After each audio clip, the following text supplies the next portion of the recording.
Well, thank you so much for joining us tonight for making Accordion Journals. Tonight we have Lesley Gena with us. Lesley has been the director of the art program at the People's Resource Center for 12 years. She is an artist and has a master's degree in art therapy from the School of the Art Institute of Chicago.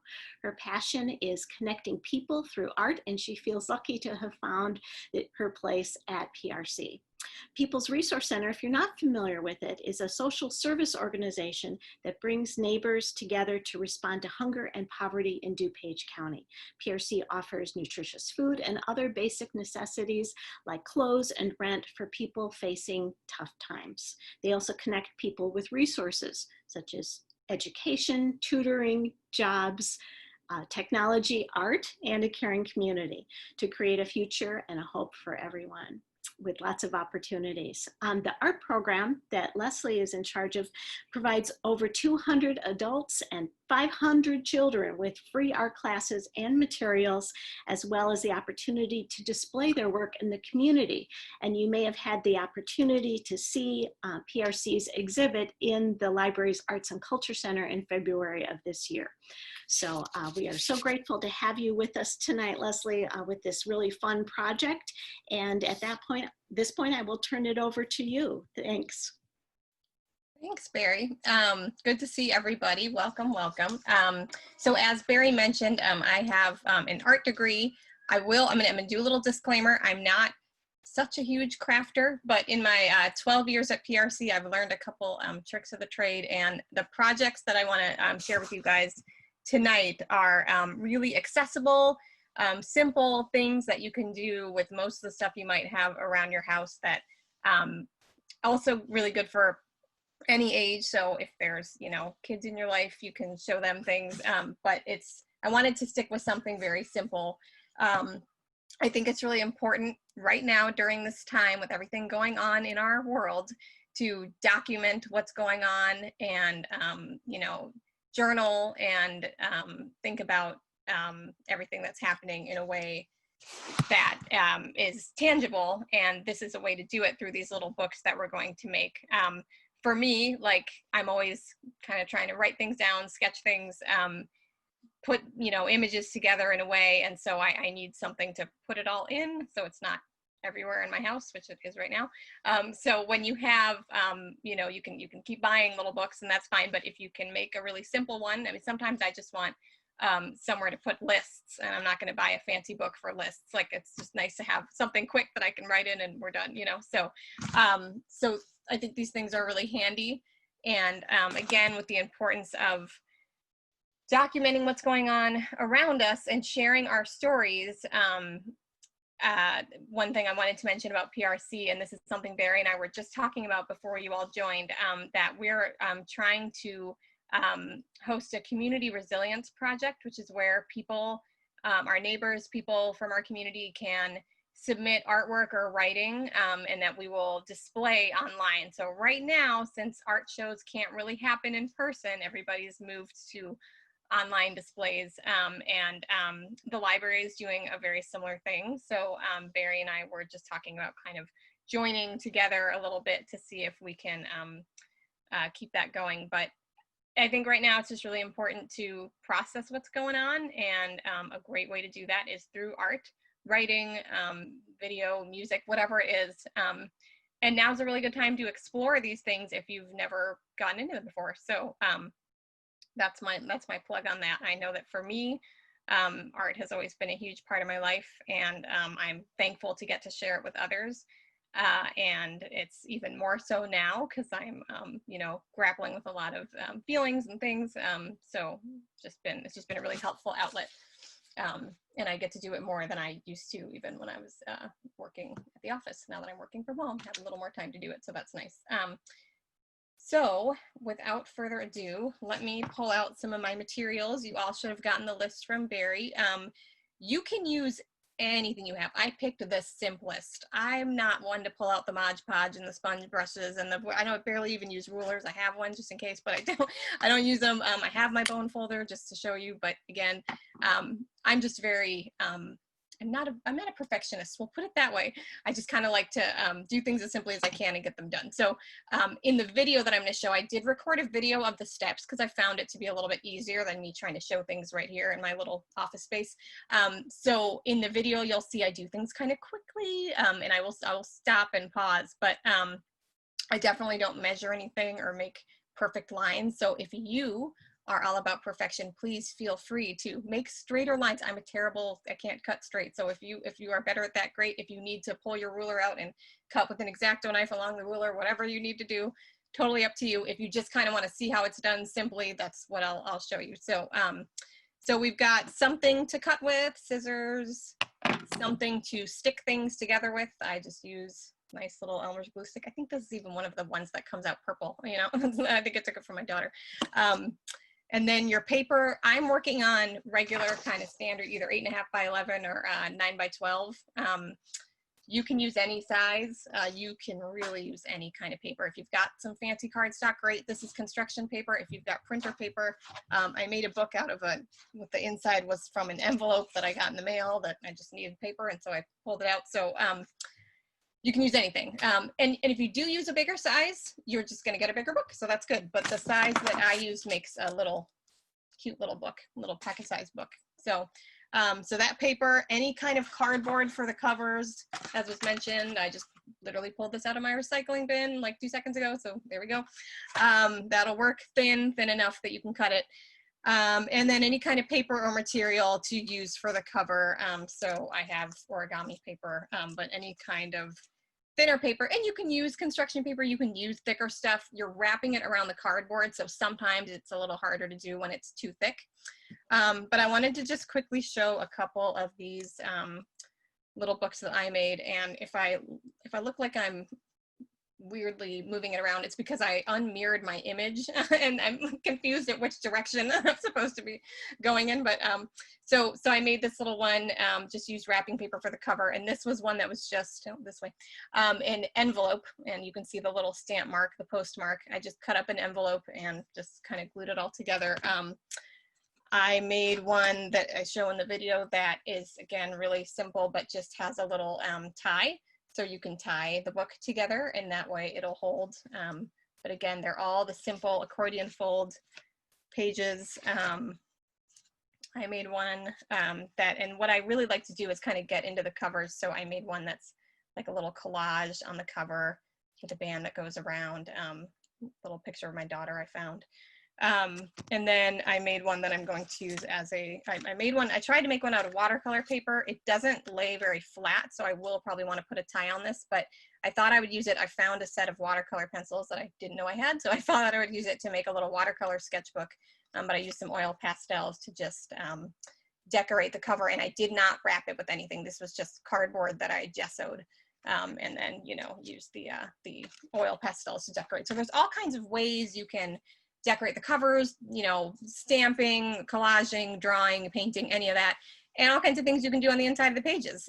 It's nice because it's your own personal book that you can use for anything, and you can just make a ton of them. I've made so many in the past couple days, so that's good too. The last one I'm going to show you is we're going to use a single page again, so it's going to be, you know, shorter, less pages. I don't know how many pages that actually is, 16 or something. But I made one that I glued a bunch of them together and got a really long one. So if you want to, you can make lots and lots and lots of pages in there. I like this one. I think the cover's kind of fun. My daughter has like an old spirograph from the dollar store, and I made a little image for the front. But so again, just some examples of things you can do. So is everyone kind of set with their materials more or less? Because we can great. Okay, I know you can't talk, but you can thumbs up. Okay, so I'm going to share my, thank you. I'm going to share my screen and I'll start the video. And again, I'll pause it after things. I don't have sound on my video because I prefer to talk over the videos because it's just easier for me. I would be talking over it anyway because I'm a talker, but so let's see. Okay, so here I have my piece of paper, and the very first thing you are going to do is fold it in half. Hot dog ways, width ways, whatever you want to call it. So pretty easy. And then you're going to fold it again. So you want to fold it in 4 sections. So folding it in half again, kind of folding it to meet the middle. So you've got 4 sections. And you are going to do the same thing, but lengthwise now. So in the end, you will have 16 sections.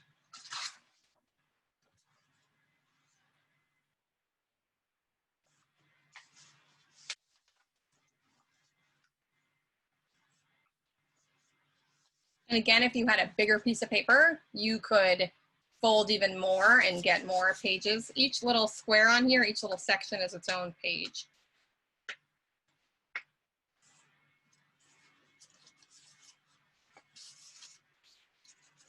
Guess I should have at least put some music or something to this, but oh well.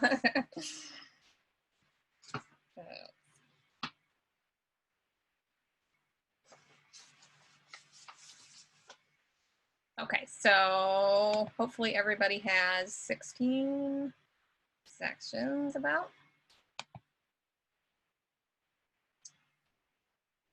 And so I start the cutting part. Now you're gonna get your cutting utensil, whatever it is, cutting tool.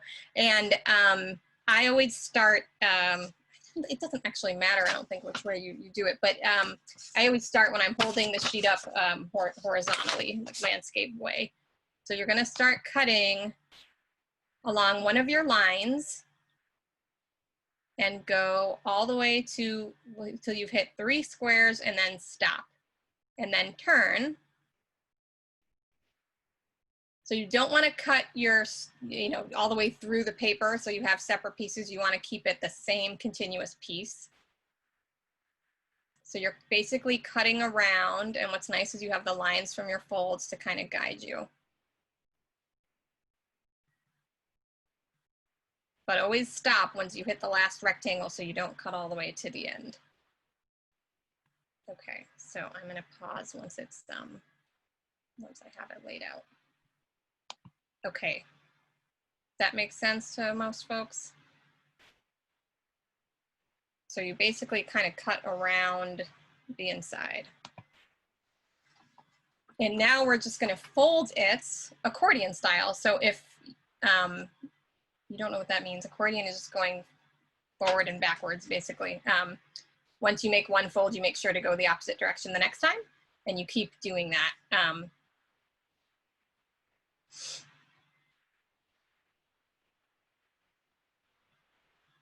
And, again, if you want to sort of take your time to get your folds a little more perfect than I did, go for it. I just wanted to kind of do it quickly. You can definitely use a bone folder if you want, if you're worried about your paper. You can also do that at the end. But as you can see, you're folding through all the sections until you've got a little booklet. And when you open it up, yeah, you got it.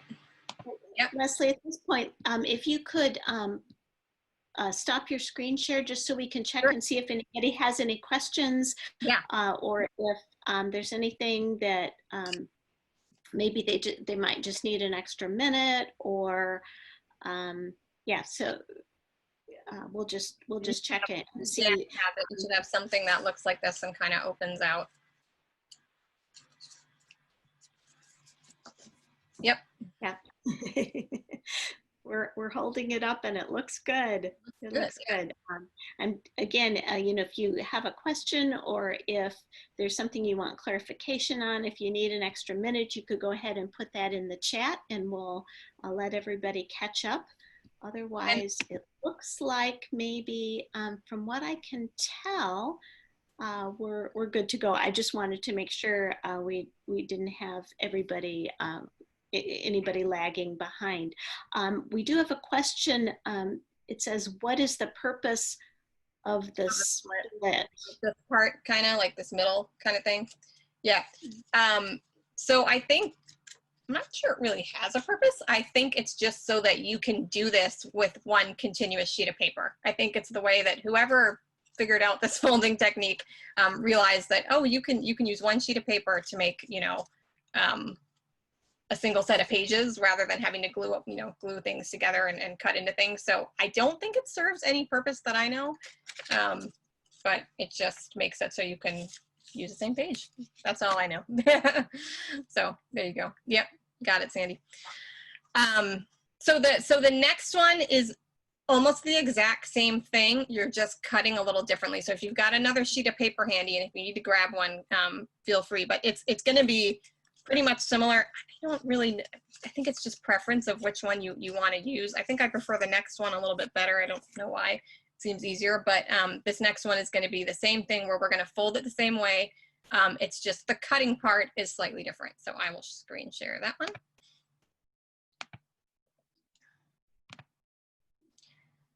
Okay, so here comes the next one. I probably should have used a different color paper, but I used the same paper. I had a lot of red, so there you go. So we're gonna fold it again the same way in half, hamburger widthways. And same thing in 4s. Yeah, this time I didn't open up and fold to the middles. I just folded it once and then folded it again. And we're going to do the same thing lengthwise.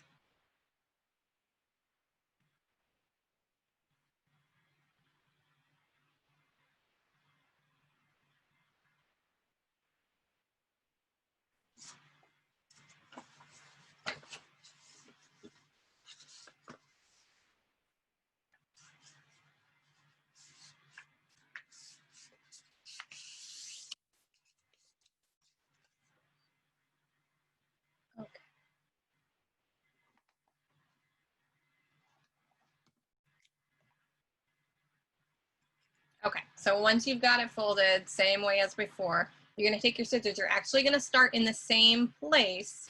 Your cut's just gonna be a little bit different. So you're gonna start from the side again, if you've got it landscape or horizontal, and cut through three of your sections there, 3 of your rectangles. Stop when you get to the last one, just like you did. But now you're gonna stop and you're going to flip your paper and go to your other middle section and do the same thing.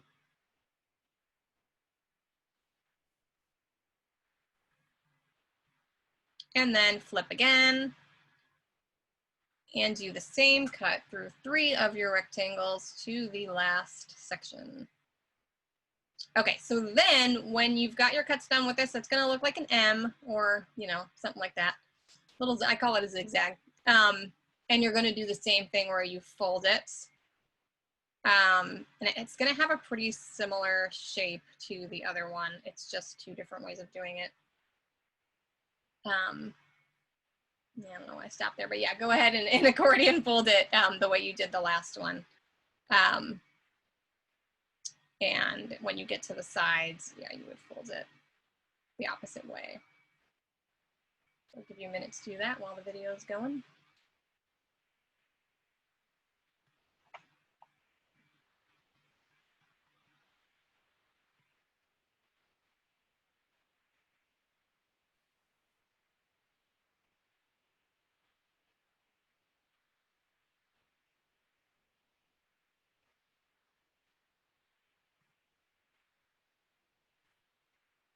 Okay. Almost there.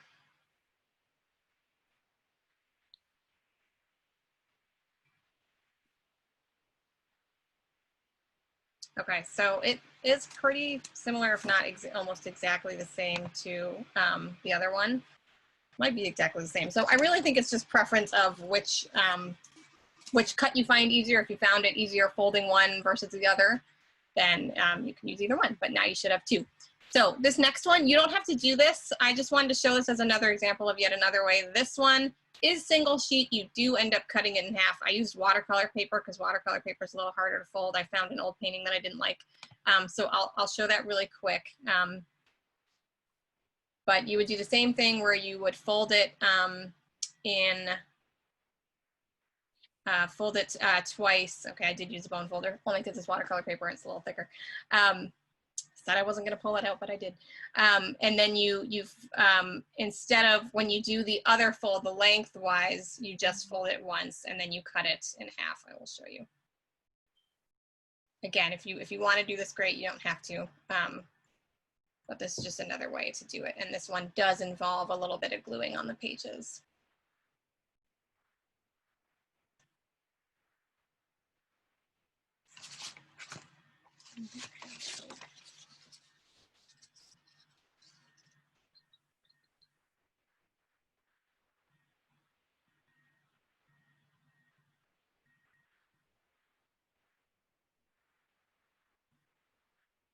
And I apologize if at times the video is a little fuzzy. I have an old, well, it's not that old, but a digital camera that has autofocus, and sometimes it doesn't want to autofocus. So then I'm going to cut it in the middle in that lengthwise. I'm going to cut it all the way down through. So this time you will have two separate strips. And then you would accordion fold both your strips. So you've got two, basically you have two W's, and then you would glue them together. And this one ended up making a little bit of a bigger book because I didn't fold it so many times. So I would recommend this with thicker paper, just because when you start to make some of those littler folds on the thicker paper, it's just a little trickier. It's doable, but then then it just gets glued together. So, and I've got that one here. So yet another way. So many ways you can do it, which is nice. For me, it's nice to have a lot of different ways. And if you have certain paper that you want to use, you're always going to have a method of doing it. But for the most part, these can all be done with any paper. Okay, there's my purple glue stick.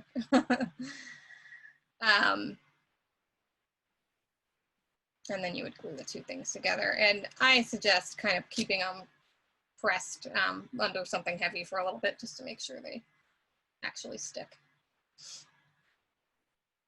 But I do kind of like the watercolor painting as a sample for the pages, because I do think it makes kind of a nice design in there. So if you've got things with images or old drawing or painting or something, then so there you go. That's that one. Okay. Lesley, before we go to the covers, should we just check back and see if anybody has any questions? Let everybody catch up if they need to. Doesn't look like there are any questions in the chat. Looks like maybe we are ready to go, but I just wanted to check. Yeah, no, always good to stop and make sure. And I'll show it again, but I've got that one that I made that, again, I do think it's kind of fun to play around with just not plain paper in the middle, because now I could do a lot to this. So that's kind of neat. Didn't make a cover for that one yet. Okay, so should we move on to the cover? Yeah, it looks like we're ready to move on. Thank you. So, the cardboard, you got the cardboard, and whatever you want to use to wrap your cover is fine. Okay, so you've got your whatever. My kids like granola bars, so there you go. And what you're going to do is you're going to take your pages, your whatever the pages are you made, and lay them on your cover, and you want to just have a little bit of area around. It's really up to you how much. I think I probably do like 1/4 of an inch, but again, I didn't measure it. So if you want to measure it, if you have a ruler, go for it. I just kind of drew a line a little bit around, and then cut out that so that you've got a piece of cardboard that's a bit bigger than your pages. And the nice thin cardboard is nice because you can cut it with scissors, but again, you can use an X-Acto knife if you do. I almost always cut myself when I use an X-Acto knife, so I try to go with scissors. But there, so then you're going to do it again. So you have two pieces. And once you've got one, I didn't pull the pages out again. I just used that to trace, and then, you'll have two the same size. See if you can cut straighter than me. Hopefully you can, but if not, that's okay. Oh, no, you can't really tell, but yeah, so I laid the first piece down, and now I'm cutting it out, and I traced it, and now I'm cutting it out.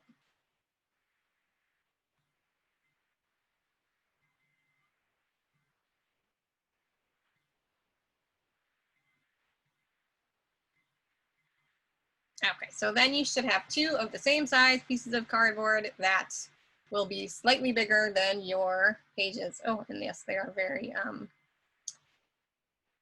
okay, so now, now you've got your paper. Okay, so wait, let's pause for a second. So then whatever you're going to use to cover your covers with, go ahead and pull that out, and you can do pretty much the same thing where you can measure about 1/4 of an inch or so around. Doesn't have to be exact, but the same thing where you've got a border and cut your paper to be a bit bigger than your 2 pieces of cardboard. So you'd be doing this twice again, so you'd have 2 pieces of paper or whatever material you're using. You can use fabric, anything like that. This time I think I just used the, I think I have the brown packaging paper stuff, and that worked out pretty well. So I will give you all a minute. Okay, so I'll keep going here because none of this is too complicated, but once you've got your paper cut out that you would be using for your cover, get your glue stick or whatever your adhesive is, and glue along the back of your cardboard. And in this case, just so it could show up a little better, I did it the other way. I have the print from the packaging that will actually be shown, but it will be covered with the pages, so it's okay. So you would do that to both, and I just eyeballed kind of where the middle is. You can definitely measure it and try and get it exact, but you are going to be folding the paper over the edges of the cardboard, so for me it doesn't have to be so perfect. So we're going to glue those down. So you've got your 2 covers. Press it down, and now what you're going to do is cut off the corners on both of them. Oh, did I start to? Oh no, yeah, don't do what I'm doing. Cut off the, yeah, okay, cut off the corners first, and that'll make it easier. So yeah, so you cut the corners.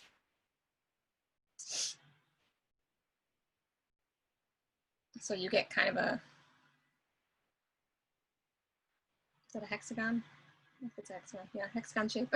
And then you can apply your glue to your paper, and you will fold each edge over. So I'll show you.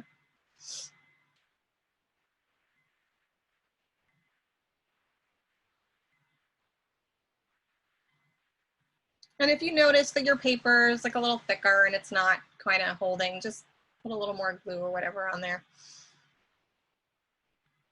And then you should have some pretty nice corners. They're not always so perfect if you don't measure, which is what I don't do, but you get pretty close. I actually kind of think it's fun to have the print from the box on the inside, but either way.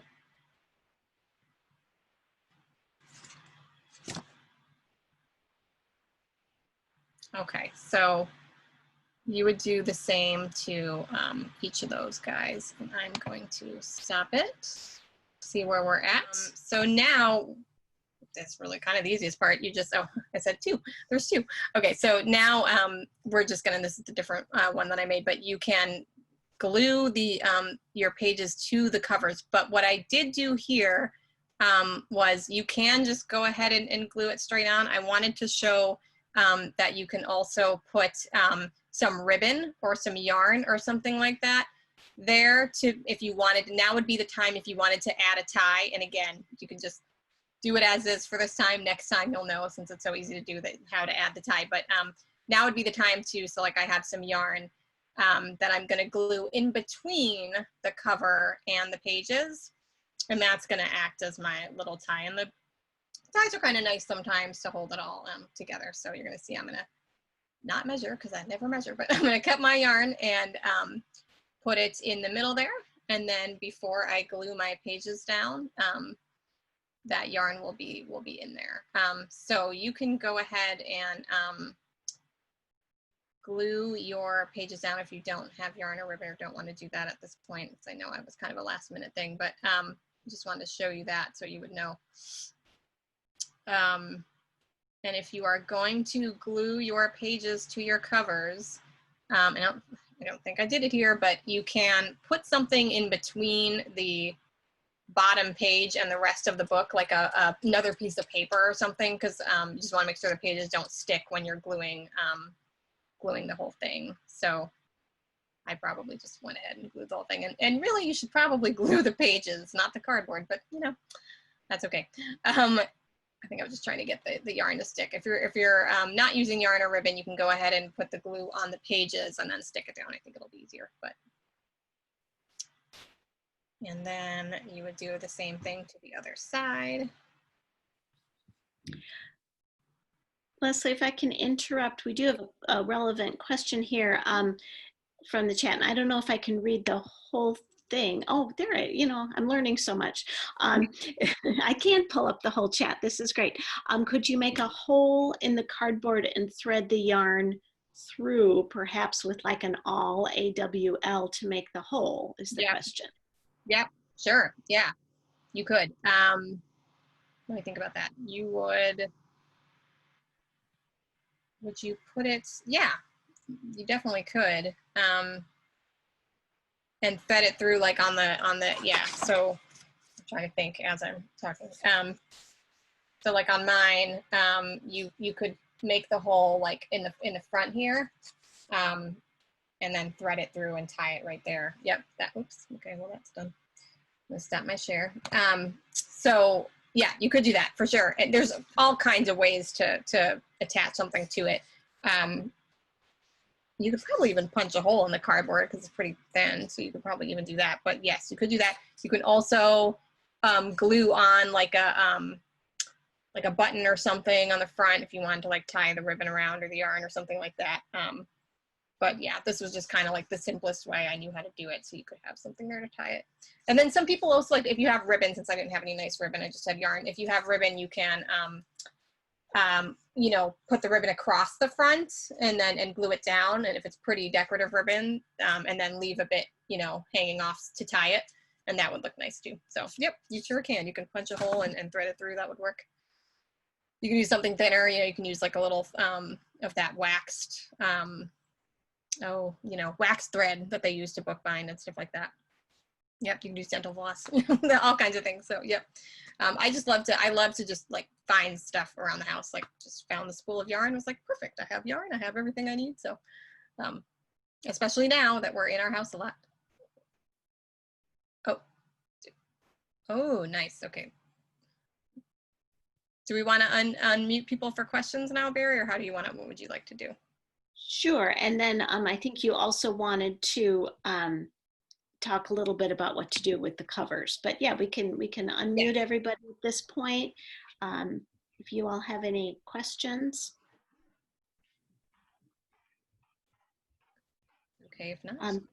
In the chat, along the same lines as making that hole, was there anything else that you could maybe use besides an awl, that AWL? Not everybody has one of those. I'm thinking of like some kind of a sharp, heavy needle, like a tapestry. If you're good with an X-Acto knife, you could cut a little circle. Some people can do that. I'm not one of them, so but you can, yeah, you can cut off a little bit with an X-Acto knife. I think a hole puncher would work just fine. It would be a bigger hole, but the again, yeah, collaging. I've done books that are totally stamped where I just stamp on things. All stuff too that you can, if you Google accordion fold books or simple or, you know, handmade accordion, you will get, if you picked paper that you just kind of like and you want to leave the covers plain, you can do that. I have just cute little wrapping paper, that's fine. Again, you know, the collaging is, I think, really fun to do because you can find all kinds of things, like even things from your mailbox. Like I just, you know, pulling envelopes and mailers and those clipper things. I get a million of those like clipper magazine things, you know, so I just cut those up, and then again, the cardboard makes a nice surface if you gesso it to draw or paint over top. But yeah, I mean, as far as covers go, anything really that you can think of. And again, I do like to wrap. It's hard to tell on this, but you know, wrap the paper around to the middle so that you can get a nice clean fold over the edge of it. So that's nice, and that would work really well with the ribbon again. But because I'm a painter and because I like to draw, I tend to like to go that route too. Collage isn't as much my strong point, but it is fun to do. And again, experimenting with the different kinds of papers is fun. You know, the watercolor paper was kind of fun to see what that would turn into.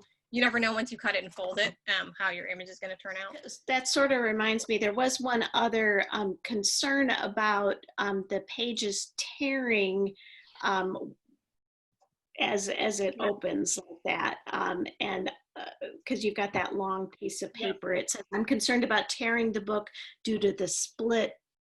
What about a long piece of paper and a continuous fold? Yeah, you can take a long strip and just W fold it all the way and glue them together, which I guess also could tear. But if you use stronger glue, I mean, this was just glued, I think this morning with the glue stick, and it's holding up. So yeah, so you could take strips and accordion fold them and then stick them together. Yep.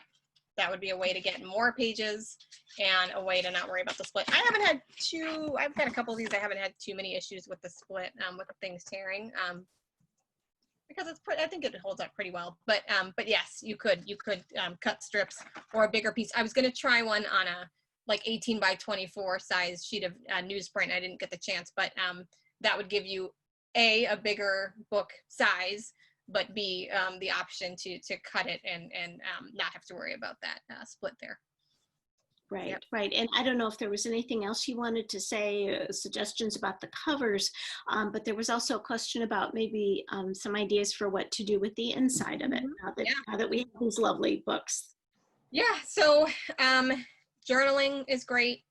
Just, you know, if you're a journaler, it's nice to have somewhere to put thoughts, to put things. Scrapbooking, putting little pictures, things that you want to hold on to and keep, but you don't know where to put them. This is a good place to do it. Drawing, so I'm gonna use some for sketchbook. Again, this was watercolor paper, so I'm gonna just use this for my watercolor paint and my watercolor pencils, and try doing some small drawings that way. Stamping, have one that I left at PRC in my office that at the time when we were clearing out, getting ready to work at home, I didn't think about it, along with my favorite mug, which is unfortunate, but that I just stamped, and I stamped words into it. I had little letter stamps and started just stamping. Instead of journaling with writing, I just was kind of stamping thoughts with the letter stamps. So stamping is a good thing. Those are the main ones. You can, if you are a good embroiderer, if that's a word, person that likes to embroider, you could probably, if you have a thicker paper or you used fabric on the inside, you could stitch in there. You could stitch on the covers. I think that would be really interesting. Yeah, any art materials, any writing materials, you know, can use. Some people use them for just like calligraphy or things like that. Practicing writing, just write one long story in there, you know. But I think they're also really good too for if you have someone else in your life that you wanted to make one for and put some photos in or put some inspiring quotes in or something like that. It could make a really nice gift. I've made some where I've had those little photo corners, you know, and I put some photos in and, you know, gave them to family and things like that and tied the ribbon around it, and things like that are nice. So they do make good gifts. And, you know, if you do have kids or grandkids or anything like that, they love to also make them and have one that they made. So my daughter made one and was really excited about it and was telling me all the stories she was going to write in it, you know. So I just think it's a nice kind of keepsake, a nice thing to have for anything you need it for. So absolutely. Yeah, thank you. Good ideas. You had mentioned watercolor. Yep. So there's a question about what size watercolor paper and weight, the type of paints you might recommend, or the brand of watercolors. Sure. So this is the Canson XL or something like that. It's a blue pad. I should have grabbed it, but it is a cold press, but it's a smoother surface, a little bit easier to fold and deal with. So it still really doesn't lay flat. So this is one I'm probably going to have to attach a ribbon to or something. But the smoother paper will be a little bit easier for this kind of thing, I think. And I have watercolor pencils by Derwent that are good ones, and then paint. You can use the trays. The trays are fine. The praying trays are great. I have the tubes that are the Cotman, Winsor & Newton Cotman, that are a good, less expensive, brand. You can get a good set, and those will work just fine on this. I think the pencils, I'm kind of excited to try the pencils because it's such a small sheet that I think the pencils will be a little easier to deal with. If you had this one was a 9x12, so same size as like construction paper, but if you had a bigger watercolor sheet, like a 18x24 even, then you could make a bigger size book and go bigger with the paint, and that might be nice too. So yeah, any of those would be fine. But I think the Canson is pretty good. Okay, great. I don't know if there are any other questions.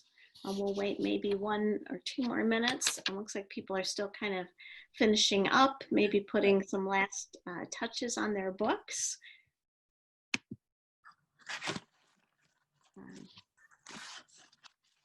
We do want to definitely, thank Lesley. She generously gave her time and effort to put this presentation together for us at no cost to the library. So thank you very much, Lesley. We also want to be sure to let people know about People's Resource Center and what a wonderful gift that is to our community. So ways you can help People's Resource Center would be either by volunteering or donating. There's information about that on their website. And let me go ahead and just pull up their logo and the information about that, just so that you know we do have we will have the website, the links to People's Resource Center to their page where you can look for opportunities to volunteer and also opportunities to bring things, to donate things, either food or various things that they need, like diapers and paper goods and things like that. Lesley, I don't know if there's anything else you want to say about that. Yeah, I will just say that right now, because of COVID and everything, we are accepting donations of food, diapers, as you mentioned, and personal household items. We're not taking the clothes and the art supplies and books right now, just to kind of limit everything that's coming in the building, but all the other stuff. And there is a list on our website of what we can take now. So yeah, we're really fortunate to be able to still offer food and financial assistance to people. So we operate our food pantry in both of our buildings in Wheaton and Westmont in our